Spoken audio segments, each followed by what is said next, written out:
Hello, Terry Murphy here, bringing you Young Artists Family Workshop Pop-Up Butterflies. Now in this workshop we're going to be making a pop-up card, and if you received a kit from the library you'll see a little note card here with the workshop on it. You'll have received a Sharpie fine point marker, and then inside is a template for the pop-up butterflies. So it's going to be made out of 2 cards. You're going to be designing and coloring this butterfly, and then you're going to be gluing it on to a card, and you'll also be making a background for this, and finally a nice little cover. So in order to help with the design of the butterfly, we have some Zentangle samples and also some samples of leaf forms and flowers and things like that. So hopefully that'll help you with the design of the project. And also we're going to be taking a look at paper engineering, which is another name for pop-ups. And we have some very interesting pop-up books that I'll be showing you very quickly, and kind of the science behind how to design a pop-up. So very glad to bring you this workshop, and let's start. Let's have some fun. Now here I'm going to show you my best loved pop-up books, and the first one is The Elements of Pop-Up by David Carter and James Diaz. And if you look, I mean, pop-ups can be very complex, but there is a science behind them, and this book takes you into the science of how to make pop-ups, complete with the science and the angles and why they work. So if you have a scientific mind, you can figure out how to make anything from a very simple pop-up to a complex pop-up. And in addition to these geometric instructions are some different kinds of movable art you might find in a book,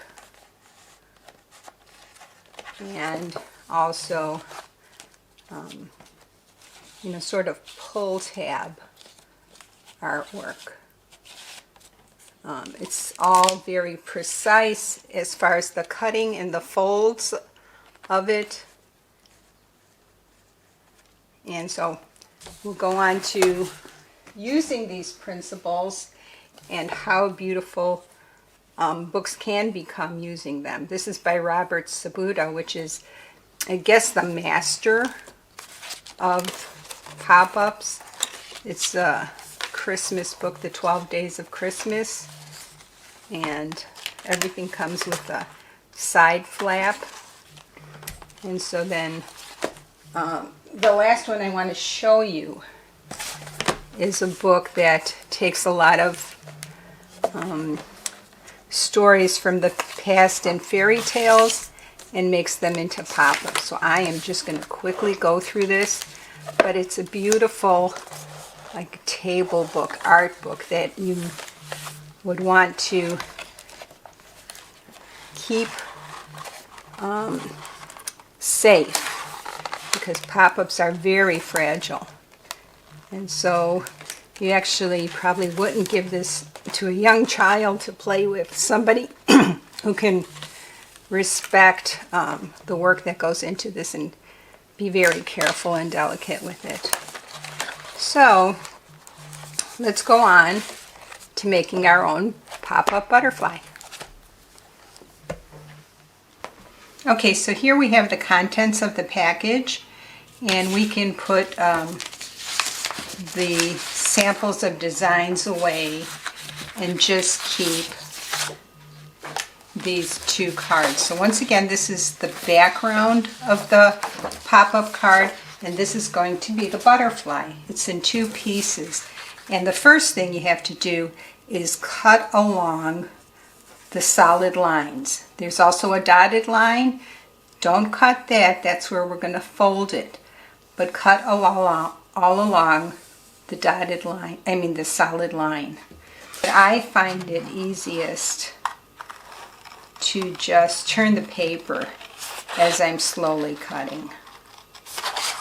And just take your time with it. One thing I'll mention is if you happen to cut something incorrectly, for instance, if you cut this little antenna in half, don't worry about that. You could just take some tape and tape it together and it will still work fine. Okay, now here we have both sides of the butterfly cut up, and one thing I wanted to mention is you cut along the black line and all the way to the end of the black line here. So if you haven't done that, go ahead and take your scissors and cut all the way and stop where the black line stops. And then we're going to score the dotted line. Now scoring, you probably heard in sports, but this is a different kind of scoring. So what I'd like you to do is take a paper towel or maybe a cloth dish towel and make a nice sort of cushiony bed. I took this and folded it quite a few times. And what you're going to do is we want this to be folded exactly on those dotted lines and not a little bit off. So what you would do is put a ruler right up to those dotted lines so you could still see them, but they're exactly right there. And then you're going to take a coin, this is a quarter, it works well, and press down on it while you're holding the ruler. So you're going along the ruler's edge, pressing down, and that is a perfect score. We're going to bend it that way. And we'll do the same on the other side. And exactly, and a perfect score. So there you go. If you received a kit from the library, this has already been scored on an actual scoring machine. So that is already ready to be folded in half. So now take your butterfly, and as you can see it says A and B. You can see it also says A and B on your backing card. So we're going to put these two together. B is in your left hand, A is in your right hand, and you're just going to slide them together until they form a butterfly. Okay, and that is going to be how it lays on the paper. Later on, we're going to glue the B to the B and the A to the A. But first, what we're going to do is design this butterfly. So the Zentangles that I gave you would be a nice way to design it. If you look at the card that came with the kit, you can see how I did one of them. And you can also use colored pencils in this or markers. So let's go ahead with that. And a quick little hint here, go ahead and start designing this when it's still put together as a butterfly. And one thing you would want to do is to protect certain areas of this butterfly that you're not coloring. So I would take either a piece of paper or some of your leftover paper here and put it underneath what you're starting to draw on. So if you start drawing and you're going at a good pace and you happen to go off, it'll go on your protective sheet instead of on the butterfly's wing. Okay, I have the whole butterfly's body drawn, and it's time to go on to the wings. And as you can see, I used some of the designs from my sample sheet, or you can make them up in your head. So I'll come back when all the wings are designed, and then we'll talk about adding some color. At this point, if it's easier, you can take the butterfly apart and draw on it, just as long as you remember that these are the tops of the wings, and then these two are the bottom of the wings. So if you want them to be sort of the same mirror images, keep that in mind, tops and bottoms.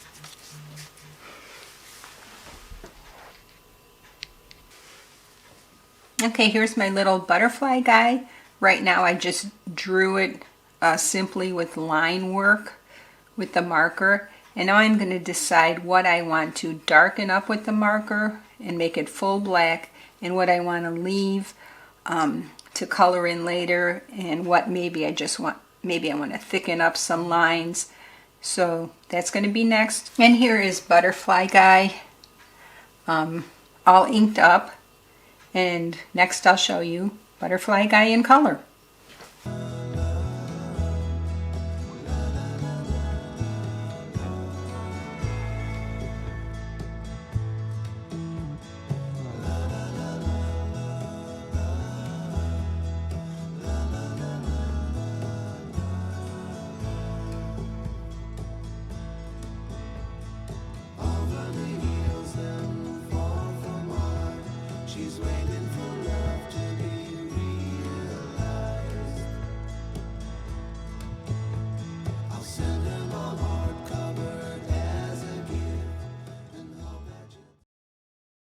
I only use 3 colors. It's called limited palette because remember, you're going to be putting the butterfly on a background that might be really colorful also. So, you know, I like to keep the attention just by using 3 colors and then different colors on the background. One other thing, if you remember, this is going to be popped up. So even though you currently can't see what's behind these wings, you might be able to take a peek. So if you would color this, and you can also color where it says A and B, that would make sense. Now this is our background paper, and we're going to design a background for this butterfly. Make sure it says BA and that you don't have it upside down, because you are going to if you remember, glue this butterfly, the tabs, and so it becomes a pop-up butterfly. So this is the correct way to do it. You may already have this scored where it folds in half nicely. If you don't, you can do the quarter trick again, but I thought you might be interested to see what a scoring device looks like, an official scoring device. So here we have a ruler and an actual raised metal bar, or actually straight edge here sticking up. And then we have this tool that is notched right through the middle with a line. So we would put whatever we wanted to score right over it and line up the dotted line on the 0 here, and then over here too. So very precisely we move it until it's perfect, and then we take our scoring tool and just press down and pull it all the way down. And that's all there is, and it folds perfectly. So there's that. Now, in your kit you received a cover which we're going to use later. We're going to glue this on and make a card. But for now, we want to look at the designs, the Zentangles, some leaf forms and flower forms that we could use, and also a really nice grouping of flowers here. So this is just for inspiration, and you can try it in pencil first.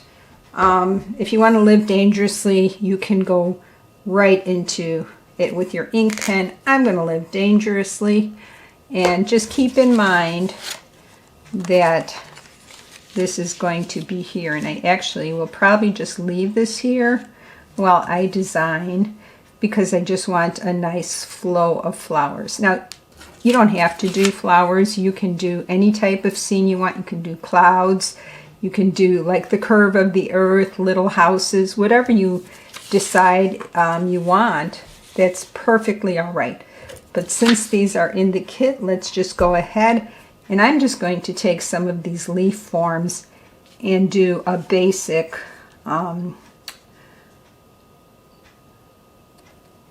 design here.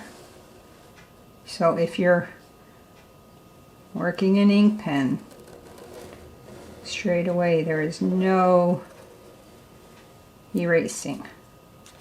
So what you do is what you got. And basically I'm just going to put in the simplest shapes and then go in later and either work on them continuing an ink pen or possibly something else. So just going to go into here.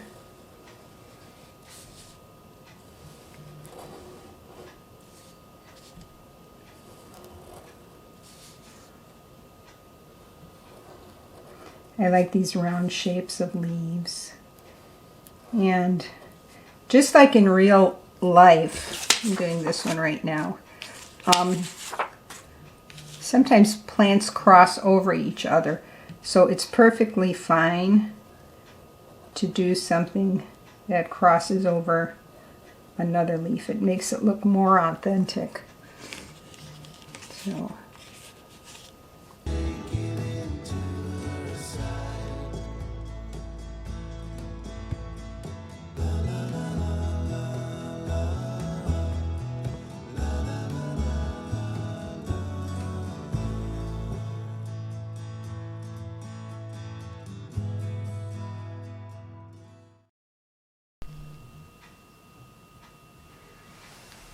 okay, so here's the finished ink background, and as you can see, I took this sheet and just used it for some basic shapes. This one turned into this one, and this one turned into that one. So have fun with it. I hope you did. Embellish it however you want. I added a ladybug. I added another leaf here. I added some dandelion seeds flying through the air. And now the question is, do I leave it as is, or do I add some color?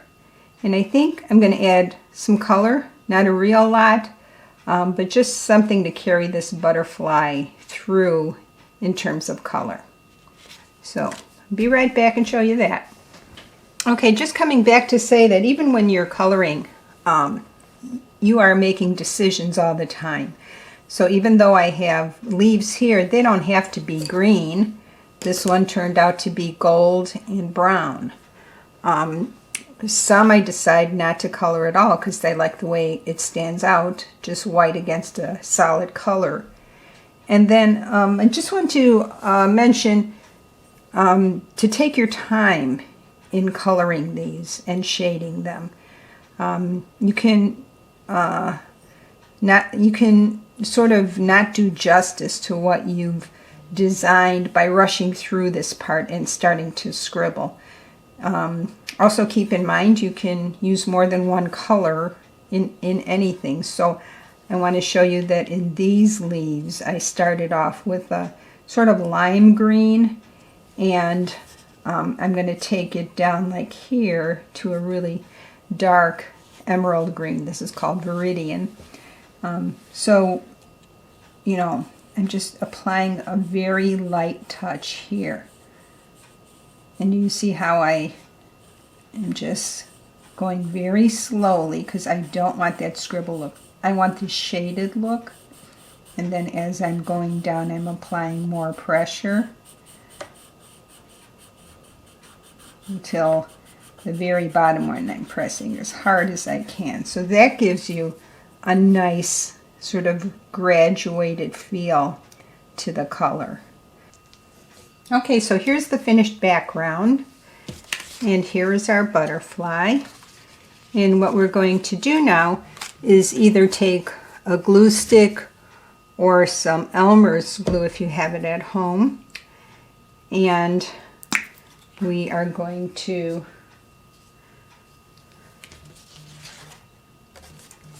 glue the back of these tabs. Now you've already folded them, so all you have to do is just glue them. Good amount of glue on each one.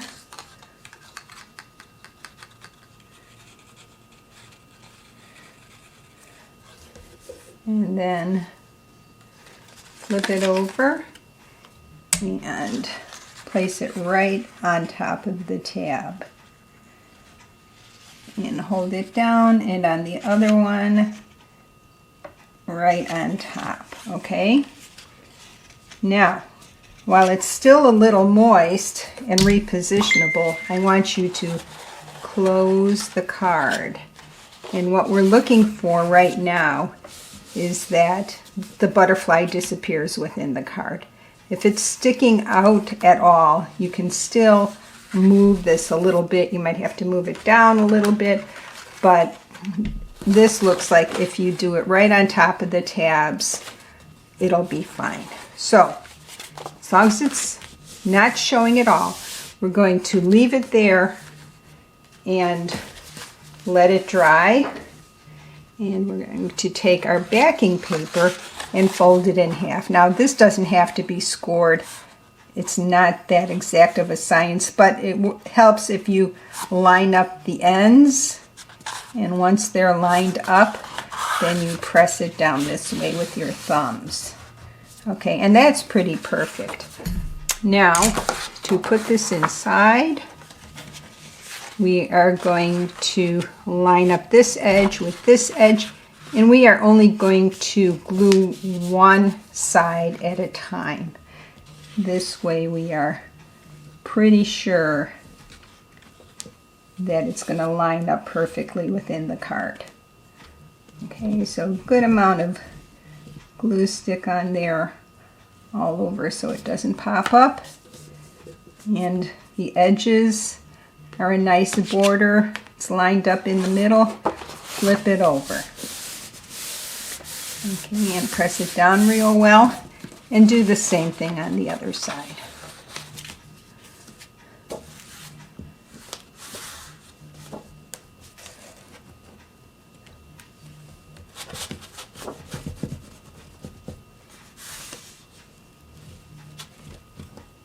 Okay.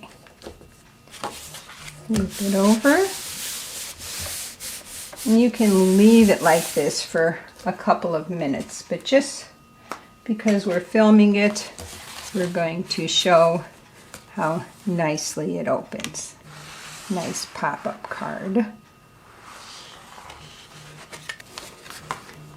And besides this one that we did, I'll show you another one that I did that is on your note card in your packet.